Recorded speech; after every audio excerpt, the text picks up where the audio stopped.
Hello everyone. So in this lesson we are going to be talking about ionic compounds, not molecular. We'll get back to molecular in a bit. We have a few goals for today. Primarily it is to name ionic chemicals as well as to write the chemical formula for ionic compounds. And I've written a few things in here. So some things we're going to have to review are the periodic table, oops, that's a straight line, periodic table and, how to read it. For Rutherford diagrams, which hopefully you learned about in grade 9, we're going to talk about the difference between an atom and an ion.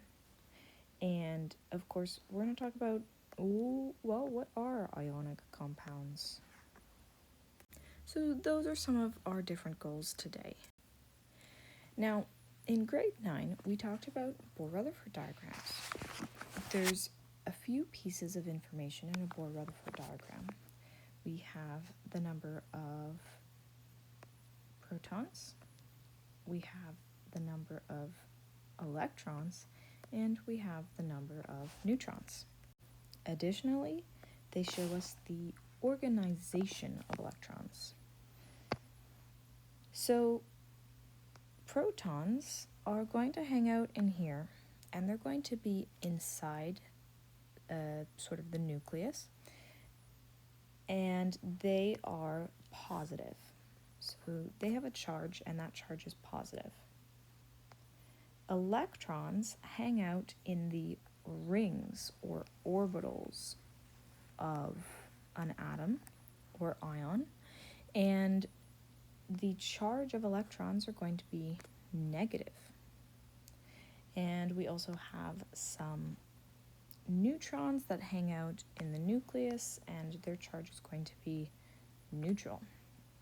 And so these protons and electrons are really important.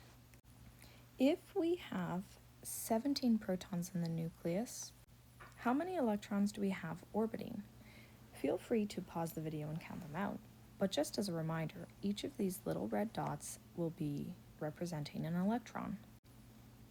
So, if you pause the video and counted, you would have noticed there are 17 electrons. So there's 17 positive protons and 17 negative electrons. And so these positives and negatives cancel out, and so this atom is relatively neutral in charge. So, just as a reminder, in order to draw Bohr-Rutherford diagrams, you are going to be finding the element on the periodic table. Let's say we're going to be drawing carbon today. So you find the element on the periodic table. You're going to be determining the number of protons, which is just going to be the same number as the atomic number. So in this case, our number of protons is going to be 6. You're going to be determining the number of electrons, which is the same number of protons, as long as the atom is neutral. So in this case, we're going to be going with 6 again. And then you're going to do the number of neutrons, which is the atomic mass minus the atomic number. So we're going to do the atomic mass, which is 12, minus 6. So we're going to have 6 neutrons. The next thing we are going to do is create a little nucleus for ourselves and put in our neutrons. So we have 6 neutrons and 6 protons. Then we can build from there. We're going to put our first shell, and our first shell always has 2 electrons, and you're going to draw those 2 electrons apart. And we do this because, if you recall, electrons are negative, and so negative charges are going to push away from each other, and so these electrons are going to try and get as far away from each other as possible, and so that's sort of why we draw it that way. And then I'm going to put another shell. So that first shell can hold 2 electrons. Okay, so holds 2. 2 electrons. The next shell is going to hold 8 electrons. And so I'm just going to go ahead and fill up my shell. Now, you are supposed to put these electrons on and go one at a time. And then if we have more electrons, we go and put them in pairs. I know, I just said that they try and get as far away as from possible, but this is showing something that we don't cover in grade 10 science, and if you're interested, you can go and look into it in grade 12 science. Grade 12 chemistry. So I put too many electrons just to show you that one at a time I added them in, but we only have 6 electrons, and so this is my Bohr-Rutherford diagram for carbon. And you know what? I should probably tell everyone that it's carbon, just in case they didn't realize. So we went over this, and for grade 10, I'm not going to ask you to draw a Bohr-Rutherford diagram. The only thing I care about is this outer shell right here. This is called the valence shell. And this valence shell is really important in determining, one, the reactivity of some atoms, but also 2, its chemical formula. So that is really what we care about. In this case, there are 4 valence electrons. 4 valence electrons. And we will come back to this idea later.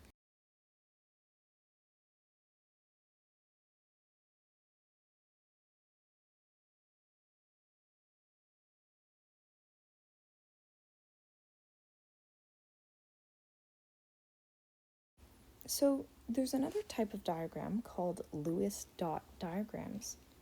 Over here, you see carbon, and you see the electrons around it. Now, I want you to notice that there are 4 electrons around it, just like our 4 valence electrons in our Bohr-Rutherford diagram. So basically, Lewis dot structures show just the number of electrons in the outermost shell. So they're kind of a simplified Lewis dot diagram. Now, here's the really cool thing. The periodic table has been set up such that we can find that information out really easily.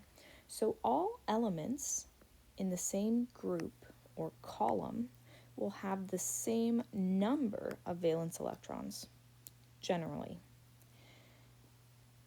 Like I said earlier, valence electrons, the reactivity, and how they're going to form ions.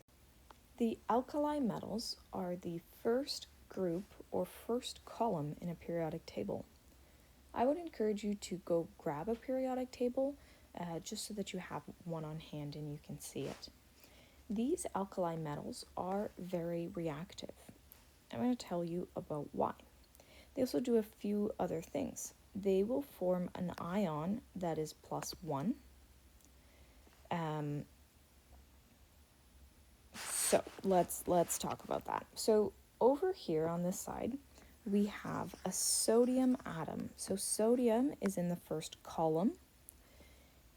It is an alkali metal. And if you count the electrons, we have 1, 2, 8, 9 electrons. Now, again, we don't, at this point in time, we don't really care about the electrons going on in here. The only electrons we care about are the ones in the outermost shell. And so sodium has 1 valence electron. Now, in order for this valence shell to be full, there should be 8 valence electrons. So 8 valence electrons means a happy atom. Now, sodium only has 1. So sodium is absolutely not happy. Sodium doesn't like having only 1. Here's my question for you, and you pause the video if you need to think about it. But electrons can be given away to other atoms. Do you think it is easier to give away this electron and have 8 in its outer shell, or do you think it is easier to get 7 new electrons?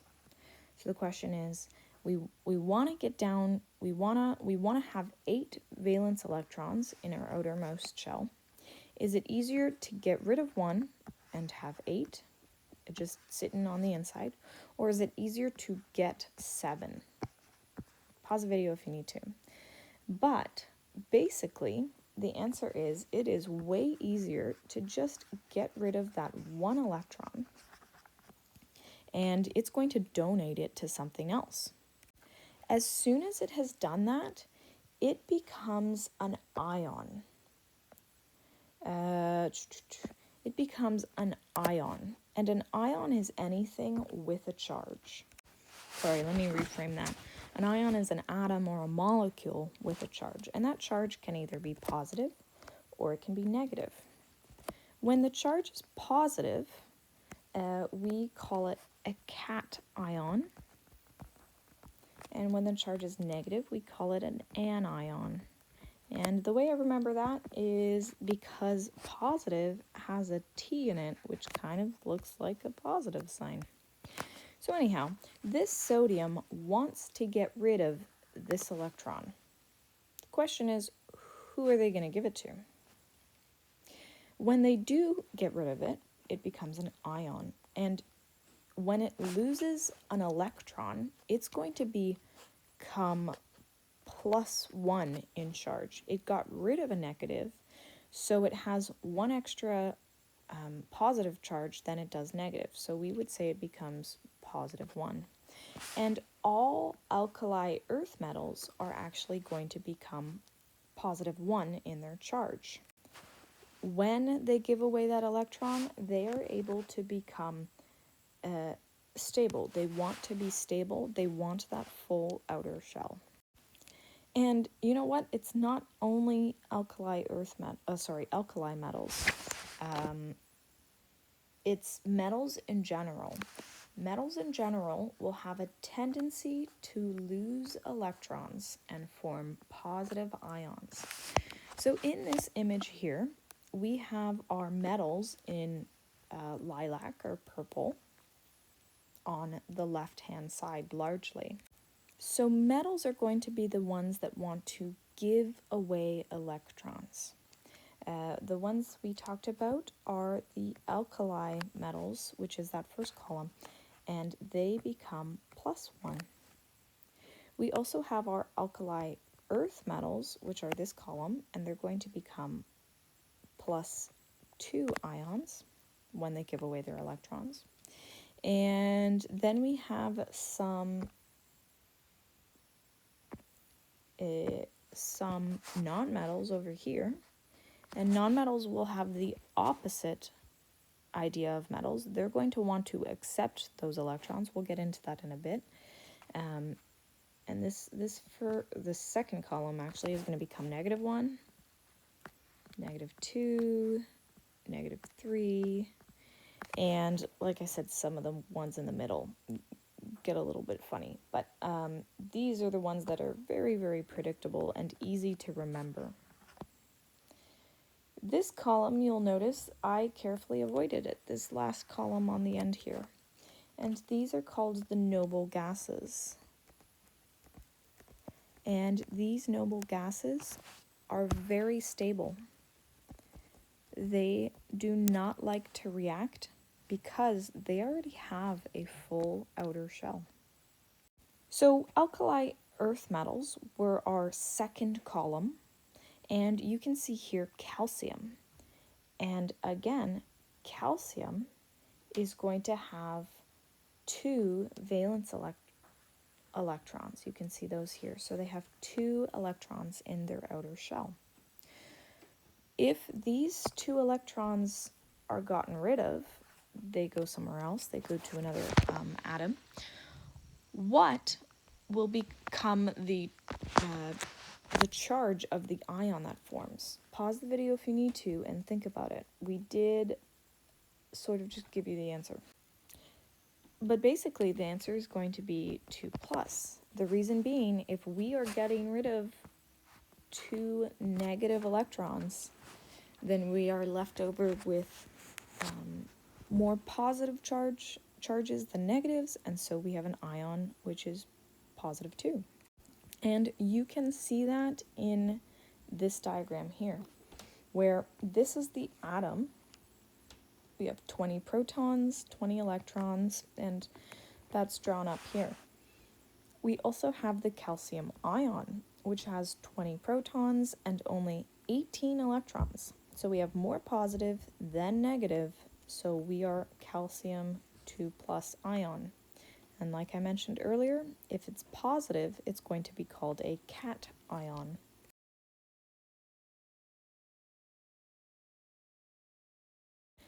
Nonmetals have the same idea, only in reverse. So nonmetals usually have an almost full valence shell. So let's take a look at this chlorine atom. We have 1, 2, 3, 4, 5, 6, 7 valence electrons. Same idea.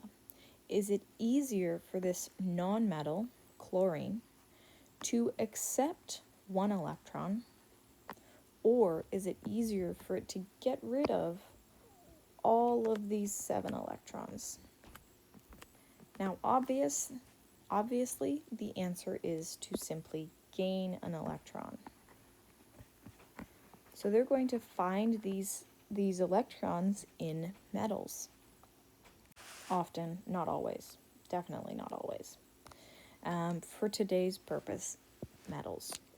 So here we have an image of this chlorine ion. It has received an electron, so it has 17 protons and 18 electrons. There's 1 more electron, making it a chlorine ion with a -1 charge, and it's an anion.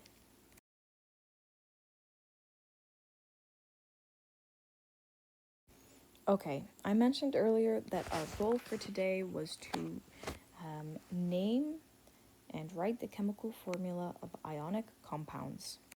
So metals and nonmetals will form an ionic compound. They form this compound because these 2 ions are going to be attracted to each other due to their opposite charges. So we're going to have a positive charge in the metal and a negative charge in the nonmetal, and they're going to be attracted to each other. So one key thing is that an ionic compound is always a metal and a nonmetal. There are a few rules in naming ionic compounds. Let's just throw a name out there. Calcium oxide. So the first rule is the metal is always written first. So calcium is a metal and it is written first. And the nonmetal is written second.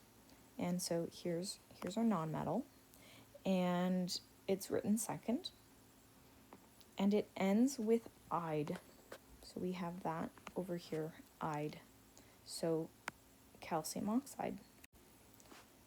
Non-metal ions are going to have the suffix "ide." That's this right up here. So chlorine becomes chloride. So I've gotten rid of that end part there and just replaced it with "ide." Oop. Oxygen becomes oxide. So I've gotten rid of this end part and written oxide.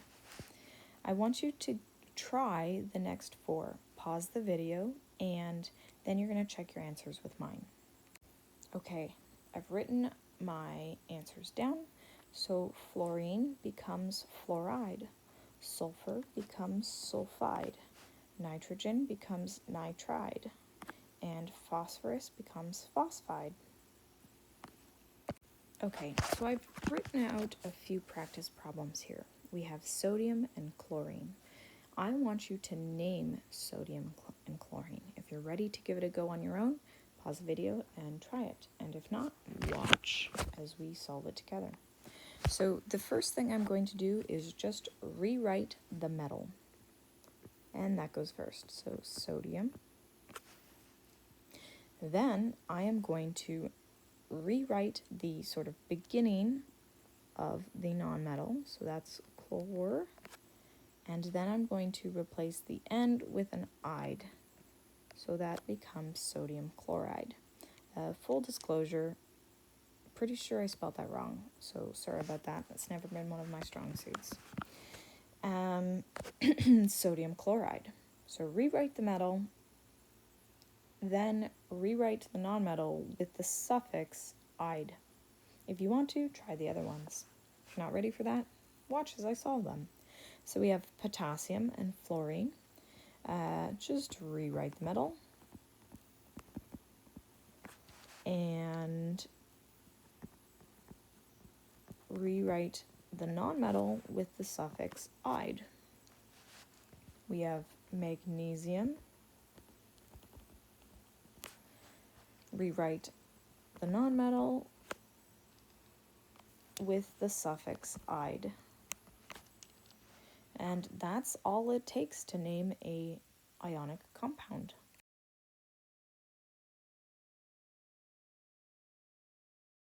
Now, sometimes these compounds are going to look a bit like this. We're not going to do these today. We will come back to that another day.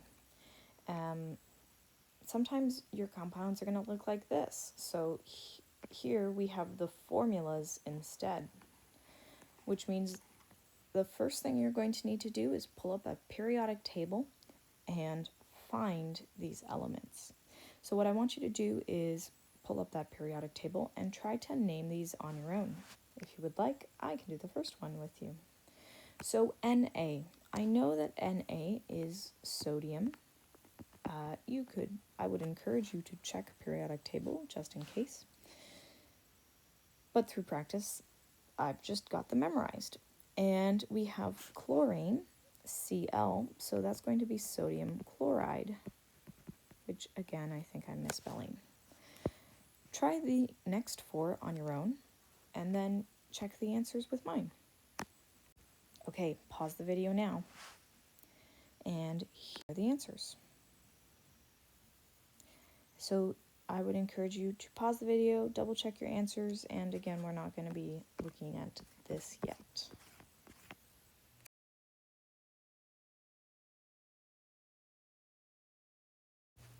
Okay, so we can also write chemical formula for ionic compounds. That's our last goal for today.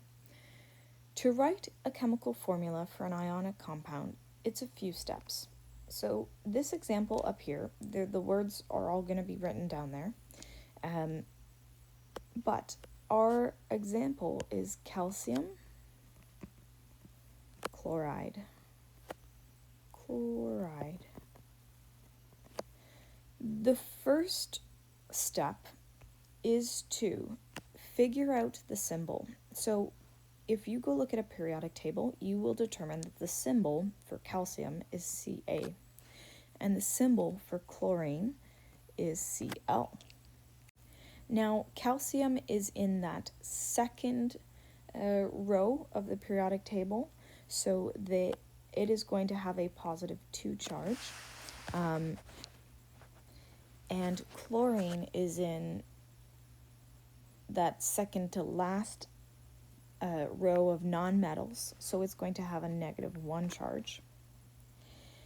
And I know this by looking at the periodic table and the row it's in.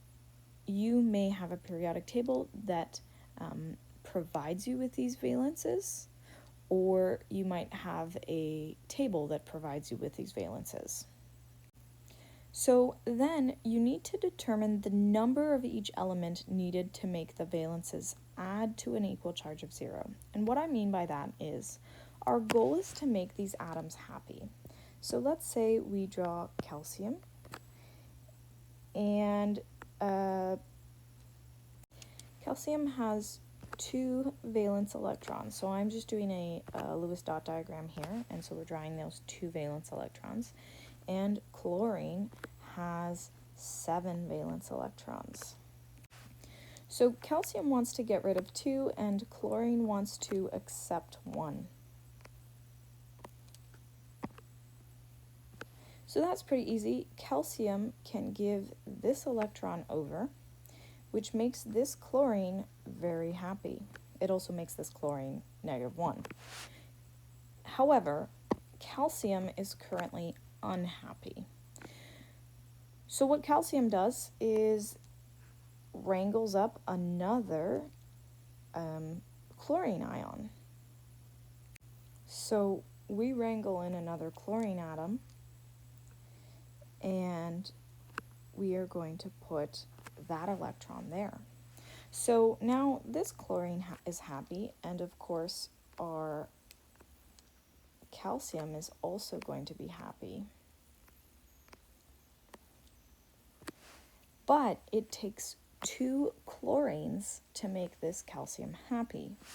And you'll notice if we have 2 calciums and 2 chlorines at the charge of -1, +2 plus 2 negatives are going to give us a total charge of 0, and that's what we are shooting for. So depending on how you think of it, you can work it out through this little drawing. How many chlorine atoms would we need in order to make these all of the atoms involved happy, or all of the ions involved happy? You can also figure it out by just balancing out the math. If we have 2 positives, then we're going to need 2 negatives. Then what we can do is start writing the formula. So we are going to write calcium first, then chlorine. And in a subscript, so that's subscript numbers, I'm going to be writing out the number of each atom that I have. In this case, I have 1 calcium, and I always say that scientists are lazy, so we don't write the number 1, but we have 2 chlorines. So I have to write the number 2 beside the chlorine to indicate that there are 2 chlorines in this ionic compound.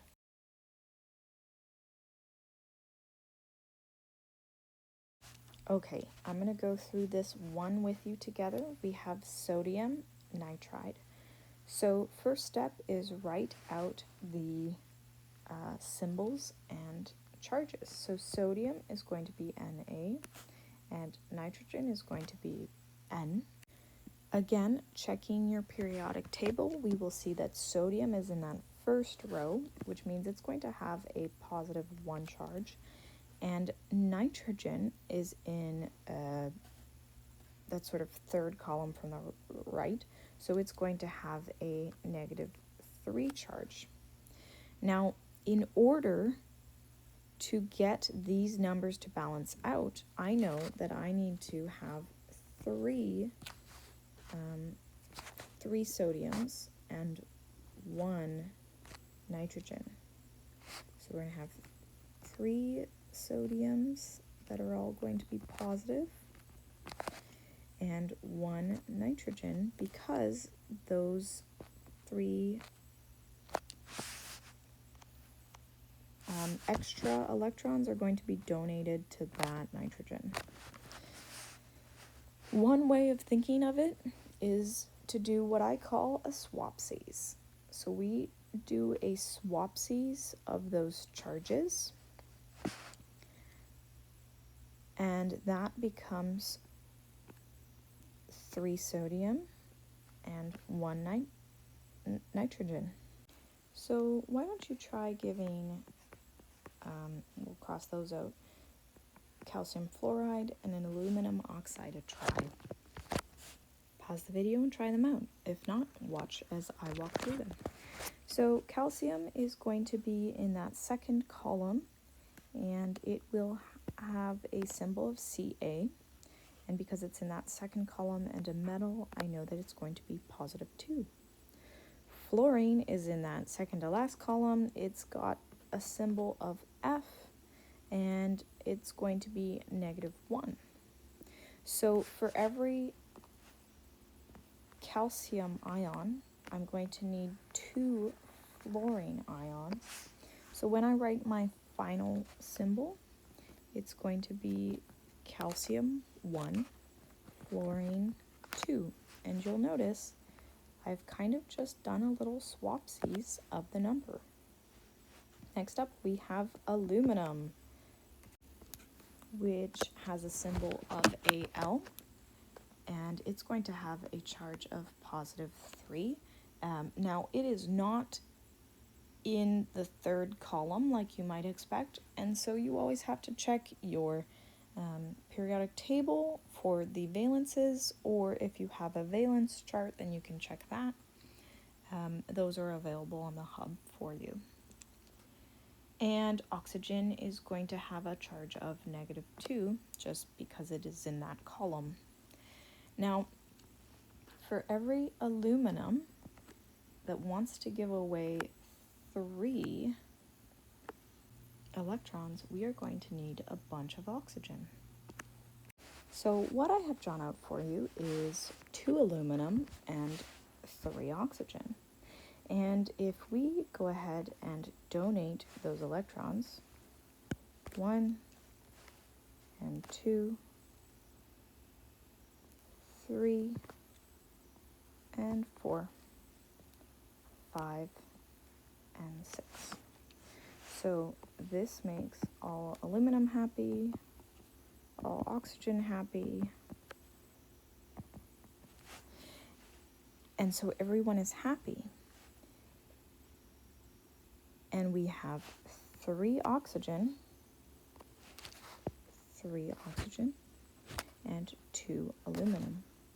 Again, we've kind of just done that little swapsie, so I'm going to rewrite that Al2O3. And that's our final answer for this one. Okay, so that is our lesson for today. We went over Bohr-Rutherford diagrams, Lewis dot diagrams, atoms versus ions.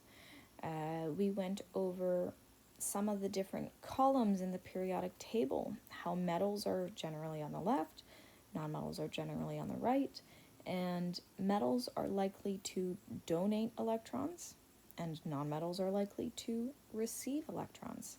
And because of these donations and these charges, they will create ionic compounds with each other. So an ionic compound is a metal and a nonmetal. And then finally, we went over how to name them and how to write their chemical formula. So make sure to practice this. Just like math, it takes a lot of practice to get and understand really well. Good luck, and as always, let me know if you have any questions.